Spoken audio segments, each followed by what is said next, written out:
Welcome to SVRK 9 news channel. 22 నెలల పసిపాపను భర్త అత్త కలిసి కిడ్నాప్ చేస్తే పట్టించుకొని విశాఖ పోలీసులు కవల పిల్లల్లో ఒకరిని గుండెల్లో హోల్ ఉండి వైద్యుల పర్యవేక్షణలో ఉండాలి, మరో పాప దిగులుతో రోధిస్తోంది అని మొరపెట్టుకున్న తాత్సరం చేస్తున్న విశాఖపట్నం ఆరిలోవ పోలీసులు నా బిడ్డకు ప్రాణహాని ఉంది, నా చిట్టి తల్లిని నా చెంతకు చేర్చండి అని వేడుకుంటున్నారు.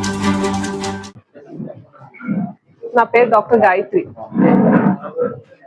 వెంకట్ సిద్ధార్థ్ అనే వ్యక్తి నేను 10 సంవత్సరాల ముందు పెళ్లి చేసుకున్నాను. మా ఇద్దరు ట్విన్స్ పుట్టారు, వాళ్ళకి 23 నెలలు. ఈ మధ్య కాలంలో కొన్ని ఆయన చేసిన ఇల్లీగల్ మ్యారేజెస్ కానీ ఇల్లీగల్ అఫైర్స్ కానీ నా నోటీస్ కి వచ్చిన తర్వాత అది నేను ప్రశ్నించగా అది నాకు నచ్చక నేను మా ఇద్దరు పిల్లల్ని పట్టుకుని నేను మా మమ్మీ వాళ్ళ ఇంట్లో గత 1 నెల రోజులు బట్టి ఉంటున్నాను. ఇలా ఉండగా ఒక 4-5 సార్లు మా ఇంటికి వచ్చి పిల్లల్ని చూసుకుంటూ వెళ్తుండగా సడన్ గా ఒక 10 రోజుల ముందు పాపను చూసుకోవడానికి వచ్చారని అనుకున్నాను. అలాగే వచ్చి ఆడుతుండగా వెంటనే మమ్మల్ని తోసి పాపను పట్టుకుని ఇంకా వెంటనే మా ఇంటికి తాళం వేసి వెళ్ళిపోయారు. ఇలా వెళ్ళిపోయిన తర్వాత మేము కంప్లైంట్ ఇచ్చి ఇప్పటికే 10 రోజులు అయింది. పాప ఆచూకీ ఎక్కడుందో తెలియదు, ఆయన ఎక్కడున్నారో తెలియదు, అది అసలు ఎలా ఉంది, ఎక్కడుంది, అసలు అది సేఫ్ గా ఉందా లేదా, బతుకుందా లేదో కూడా తెలియలేని పరిస్థితిలో ఉన్నాం ఇప్పుడు.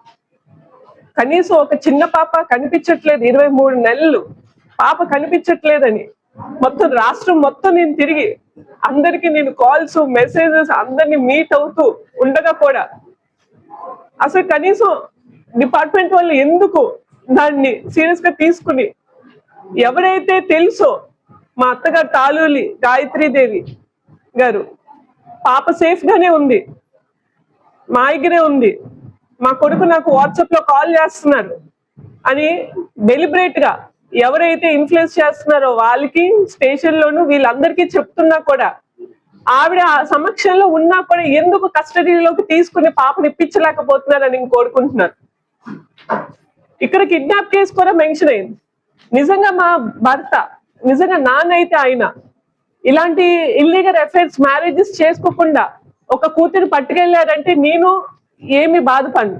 కానీ ఆయనకి నికరం లేదు, ఆయన షార్ట్ టెంపర్ అండ్ ఎలా కొడతారో కూడా తెలుసు, పిల్లల్ని కనీసం 1 రోజు కూడా సాకలేను. అలాంటి ఆయనగా ఇప్పటికి 10 రోజులు అయ్యింది. ఇలాంటి ఇల్లీగల్ మ్యారేజెస్ చేసుకున్న వ్యక్తి దగ్గర నా పాప ఎంతవరకు సెక్యూర్ గా ఉంటుంది?